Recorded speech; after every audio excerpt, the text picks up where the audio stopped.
ইসলাম ধর্মাবলম্বীদের তৃতীয় গুরুত্বপূর্ণ মসজিদ আল আকসা চত্বরে পশ্চিম তীর অঞ্চলে বসতি স্থাপনকারী ইহুদিদের নাচ গান এবং বাধাহীন ঘোরাফেরার অনুমতি দিয়েছে ইসরায়েল। বৃহস্পতিবার নিজেদের প্রতিবেদনে এই সংবাদ নিশ্চিত করেছে বিভিন্ন ইসরায়েলি সংবাদ মাধ্যম।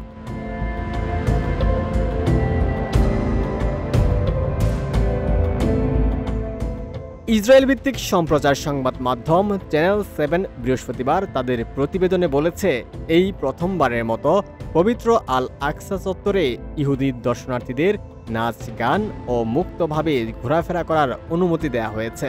সরকারি সূত্রে জানা গেছে, জাতীয় নিরাপত্তা বিষয়ক মন্ত্রী ইতামার বেন গেভির প্রণীত নতুন নীতির আওতায় দেয়া হয়েছে এই অনুমোদন।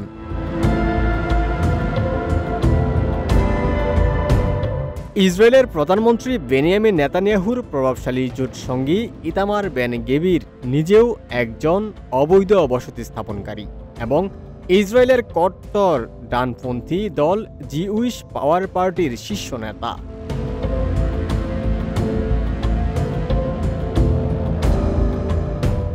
বর্তমানে ইসরায়েলে ক্ষমতাসীন যুদ্ধকালীন সরকারের স্বরাষ্ট্র ও পুলিশ বিষয়ক মন্ত্রণালয়ের দায়িত্বে আছেন তিনি। বলা বাহুল্য, আল আকসা চত্বর বিষয়ক লিখিত যেসব আইন ও বিধিনিষেধ রয়েছে, বেন গেভিরের এই অনুমোদন সেসবের গুরুতর লঙ্ঘন।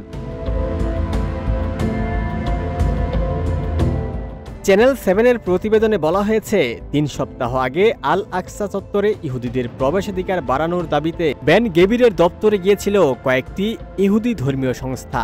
তাদের সঙ্গে বৈঠক শেষে বেন গেভির এই অনুমতি দিয়েছেন।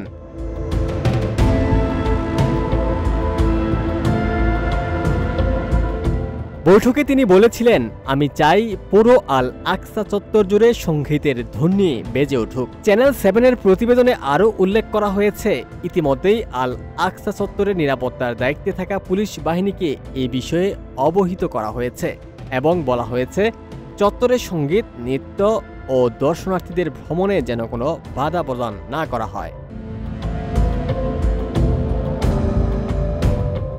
মন্ত্রণালয় থেকে যদিও এখন পর্যন্ত এই ইস্যুতে আনুষ্ঠানিকভাবে কিছু জানানো হয়নি, তবে 2022 সালে বেন গেভির ইসরায়েলের জাতীয় নিরাপত্তা বিষয়ক মন্ত্রী হওয়ার পর থেকে আল আকসা চত্বরে বসতি স্থাপনকারী আইন ও বিধিনিষেধ ভাঙার প্রবণতা বেড়েছে।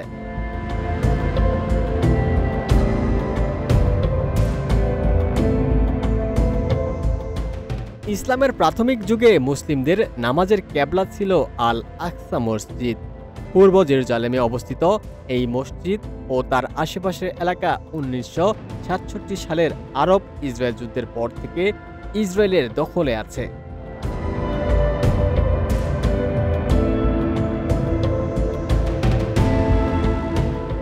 পরে 1980 সালের দিকে সমগ্র পূর্ব জেরুজালেম দখল করে নেয় ইসরায়েল। তবে আন্তর্জাতিক সম্প্রদায় এখনও পূর্ব জেরুজালেমকে ইসরায়েলের ভূখণ্ড হিসেবে স্বীকৃতি দেয়নি। ওমর ফারুক, ঢাকা প্রকাশ।